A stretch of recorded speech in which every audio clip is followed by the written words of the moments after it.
ہم اہل زاویہ کی طرف سے آپ کی خدمت میں سلام پہنچے۔ پیشتر اس کے کہ میں یہ پروگرام شروع کروں، مجھے ان ویورز کی خدمت میں یہ عرضداشت کرنی ضروری ہے کہ ان کے بہت سے خط ملتے ہیں مجھے۔ اب وہ اتنے سارے ہوتے ہیں کہ سب کا جواب دیا جانا بہت مشکل ہے۔ کچھ چند ایک کے تو جواب میں بھجوا دیتا ہوں، لیکن سب کا احاطہ کرنا بہت مشکل ہو جاتا ہے۔ میں یہ نہیں کہتا کہ آپ نہ لکھیں، آپ کا حق ہے اور آپ کے مسائل ہیں، لیکن ان خطوں میں بیشتر مسائل نوکری کے یا رزق کے ہوتے ہیں۔ میں سمجھتا ہوں رزق کا بندوبست اللہ کسی نہ کسی طور کرتا ہے، لیکن میرے پسند کے رزق کا نہیں کرتا۔ میں چاہتا ہوں کہ یہ میری پسند کا رزق ہونا چاہیے، میں جو کچھ خواہش کرتا ہوں وہ پوری ہو۔ تو ہم لاڈلے تو ہیں اللہ کے، لیکن اتنے نہیں جتنے ہم خود اپنے آپ کو سمجھتے ہیں۔ ہمارے بابا جی کہا کرتے تھے کہ اگر کوئی آدمی آپ سے سردیوں میں رضائی مانگے تو اس کو ضرور بندوبست کریں، کیونکہ سردی کا موسم ہے اور اس کو ضرورت ہے رضائی کی، لیکن اگر وہ یہ شرط عائد کرے کہ مجھے پلش کی رضائی دو تو پھر اس کو باہر نکال دو کہ نہیں، تیری ریکوائرمنٹ جو ہے یہ مختلف ہوگی۔ تو میں یہ نہیں کہتا، آپ کے جائز ہیں، حالات ایسے ہیں، وقت کا دباؤ بڑا شدید ہے، لیکن میں سمجھتا ہوں کہ آپ کی وجہ سے، آپ کی فوربیئرنس کے ساتھ، آپ کی برداشت کے ساتھ یہ حالات جو ہیں وہ بدل جائیں گے ضرور۔ ذرا سا اندر ہی اندر مسکرانے کی ضرورت ہے۔ یہ ایک راز ہے جو یونیورسٹیوں میں نہیں پڑھایا جاتا، اسکولوں میں، انسٹیٹیوشن میں یہ نہیں سکھایا جاتا۔ میں یہ بات جو ہے یہ بابوں کے ڈھیروں پر ملتی ہے، اور مجھ سے اکثر پوچھتے ہیں کہ یہ اشفاق صاحب کوئی بابا بتائیں۔ میں نے کہا آپ کیا کریں گے بابا؟ کہیں گے جی اس سے کوئی کام لیں گے، نمبر پوچھیں گے اس کا جو ہوتا ہے انعامی بانڈ کا۔ تو میں نے کہا انعامی بانڈ کا نمبر میں تمہیں بتا دیتا ہوں، کون سے کا؟ اس نے کہا 40,000۔ میں کہا 931,416، کیونکہ تم کبھی خرید نہیں سکو گے، 931,416 کہاں سے تلاش کرو گے؟ یعنی تو آپ اپنی مرضی کا تو نہیں لے سکیں گے جا کے۔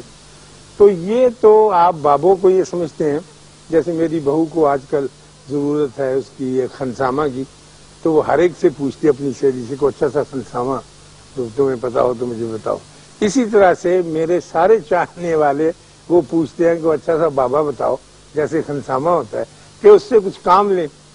تو یہ کام لینے کے لیے، اس طرح کا کام لینے کے لیے ہی ہوتے، ان کے پاس کچھ اور طرح کی دولت اور کچھ اور طرح کا سامان ہوتا ہے، جو میں نے متجسس ہو کر، حالانکہ میں تو ولایت میں تو پروفیسری کرتا تھا، اور آ کے یہاں میں نے دیکھا کہ یا اللہ یہ بھی ایک علم ہے، اور یہ کیسا علم، اور اس کو کس طرح سے آگے چلائے جاتے، مشکل بہت ہے۔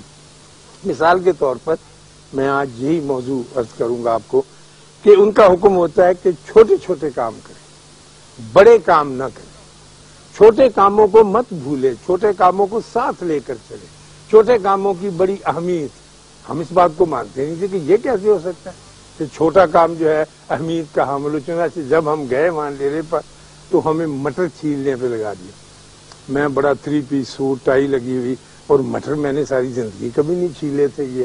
پھر انہوں نے لہسن کی پوتھیاں دے دی، ترئی نہیں ہوتی کہ اس کو چھیلو، سارے ہاتھ میں بدبو آنی شروع ہوگی۔ میتھی کے پتے الگ کرو، ڈنٹل اس کے باریک باریک کاٹو۔ یہ جو مشقت ہوتی ہے، جس سے اب تو خواتین بھی نکل گئی، ہماری بچیاں، میری بیٹی ہے ایک ہماری زنیرہ، اس کو کوئی کام دے دیں چھوٹا کہ بھی یہ خط پہنچا دینا، وہ کہا جی بابا یہ تو معمولی سا کام ہے، مجھے کوئی بڑا سا کام دو، اتنا بڑا کہ میں کر کے دکھاؤں آپ کو، یہاں سے اوپر شٹل میں جانے کا کام۔ تو میں کہتا ہوں یہ خط تو پہنچانے کی، کہیں گے نہیں یہ پڑا ہی رہ گیا میرے پاس۔ تو اس طرح کا بھی زندگی میں کام جو ہے چلتا ہے ہماری، اور ان کا مقصد یہ ہوتا ہے کہ آپ کو ڈسپلن کس طرح سے۔ ہمارے دین میں سب سے اہم چیز ڈسپلن ہے، سب سے۔ میں کینیڈا گیا 3-4 برس پہلے، وہاں ایک یوری اینڈریو، وہ مسلمان ہو گیا، ریڈیو کا اناؤنسر ہے، بڑی خوبصورت آواز ہے۔ تو میں 2 وجہ سے کہ وہ اناؤنسر اتنا اچھا ہے، وہ مسلمان ہو گیا ہے، تو میں اس سے ملنے گیا، تو وہ بتاتا رہا کہ کیوں مسلمان ہوا، اس کی وجہ تسمیہ کیا تھی، کہ میں سورہ روم پڑھ کر ہوا۔ یہ میں پھر کبھی آپ کو بتاؤں گا کہ سورہ روم میں اس کو کیا نظر آیا۔ تو میں نے کہا اب ہمارے حالات تو بڑے کمزور ہیں یوری.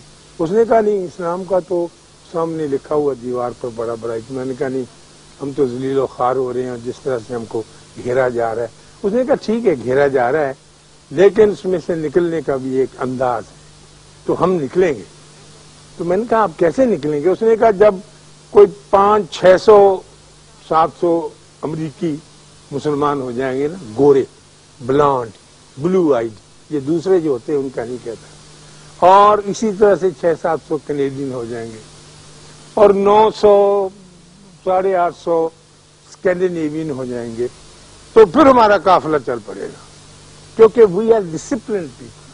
ہم ڈسپلنڈ لوگ ہیں اور اسلام ڈسپلن کو مانگتا ہے, نعرہ بازی کو نہیں مانگتا, تو ہم آگے چل گئے. تو میں بڑا مایوس شرمندہ اور تھک سا گیا اس کی آواز سن کے. میں نے کہا دیکھو ہر حال میں ان کی چڑھ مچ جاتی ہے, یہ گورے یہاں بھی کامیاب ہو جائیں گے. یعنی اسلام تو ہمارا بہت پیارا ہے, ہم تو نعرے مار مار کے گانے گا گا کے یہاں تک پہنچے اور ہمیں مل نہیں رہا. تو میں نے کہا اس میں ہمارا کوئی حصہ نہیں ہوگا. اس نے کہا نہیں آپ تو معافی چاہتا ہوں آپ کا حصہ نہیں ہوگا. میں نے کہا یار ہمارا بھی جی چاہے گا کہ ہم بھی, کہنے کا ایسے کریں گے کہ جب ہمارا قافلہ چلے گا ایک مضبوط سا لوگوں کو بچانے کے لیے کہ کیسے, تو تم بھی بسترے اٹھا کے پیچھے چلتے آنا اور کہنا کہ سر وی آر آلسو مسلمان, تو چلو تمہارا بھی ایسا خوشی کا سامان ہم کر دیں گے. لیکن آپ میں وہ ڈسپلن والی بات ہے نہیں, اور دنیا جب بھی آگے بڑھی ہے پرانے زمانے میں یا تو ڈسپلن کے سہارے آگے بڑھی ہے, اس کی سخت ضرورت ہے. تو پھر جب اس نے یہ بات کہی تو یوری کہنے لگا دیکھیے ہمارے دین میں اوقات مقرر ہیں, وقت سے پہلے نماز نہیں ہو سکتی, وقت کے بعد نہیں ہو سکتی, اس کی رکعت مقرر ہے. آپ مغرب کی 3 ہی پڑھیں گے. اگر آپ یہ چاہیں کہ میں 4 پڑھ دیتا ہوں اللہ کا بھی فائدہ میرا بھی فائدہ, تو یہ غلط بات ہے. تو آپ کو اس کے اندر فریم ورک کے رہنا پڑے گا. پھر آپ حج کرتے ہیں اس میں کچھ عبادت نہیں کرنی, طے شدہ بات ہے کہ آج آپ عرفات میں, کل مزدلفہ میں, پرسوں مینا میں, اور بس ختم. حج کچھ نہیں وہاں کرنا, جگہ بدلنی ہے کہ فلاں وقت سے وہاں پہلے پہنچ جاؤ, اور جو یہ کر گیا اس کا حج ہو گیا, اور کچھ لمبا چوڑا کام نہیں. تو یہ ڈسپلن سکھایا گیا ہر معاملے میں, اور یہ ڈسپلن ہمارے بابے کہتے ہیں کہ یہ چھوٹے کاموں سے شروع ہوتا ہے, معمولی کاموں سے شروع ہوتا ہے. جب آپ معمولی کام کو اہمیت نہیں دیتے اور ایک لمبا سا 5 ایئر پلان بنا کے بیٹھ جاتے ہیں اپنا ذاتی اور اپنا انڈیویجول, تو پھر اگلا کام چلتا نہیں ہے آپ سے. میں چائنا گیا, بڑی دیر کی بات ہے, جب چائنا نیا نیا آزاد ہوا تھا, ہم سے تو 1 سال بعد آزاد ہوا, تو ہم ان سے ملنے گئے, تھوڑی محبتیں بڑھ رہی تھیں. ماؤ چاہتا تھا کہ ہم پاکستان کے لوگ, تو ہم کچھ رائٹر تھے افریقہ کے اور پاکستان کے, ہم سے ملے. ایک گاؤں میں بہت دور پہاڑوں کی اوٹ میں کچھ عورتیں بیٹھی دانے بھون رہی, بھٹی نہیں ہوتی لگی ہوئی, دھواں نکل رہا تھا اس کا. تو میرے ساتھ شوق صدیقی تھے, جمیل کہیں گے یہ کیا, یہ تو بھٹی بھون رہی ہیں عورتیں ہماری طرح کے, دانے ہوں گے شاید.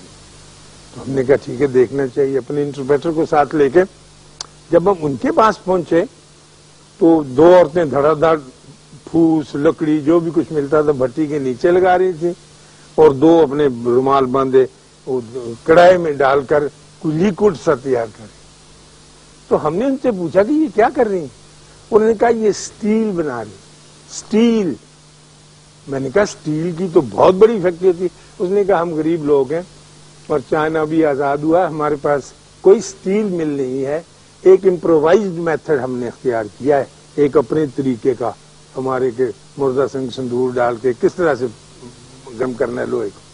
تو یہ عورتیں صبح لگ جاتی اور محنت اور جان ماری کے ساتھ شام تک یہ اسٹیل کا ایک ڈلا 5 سے 7 سے 8 سیر کا کلو کا تیار کر لیتے.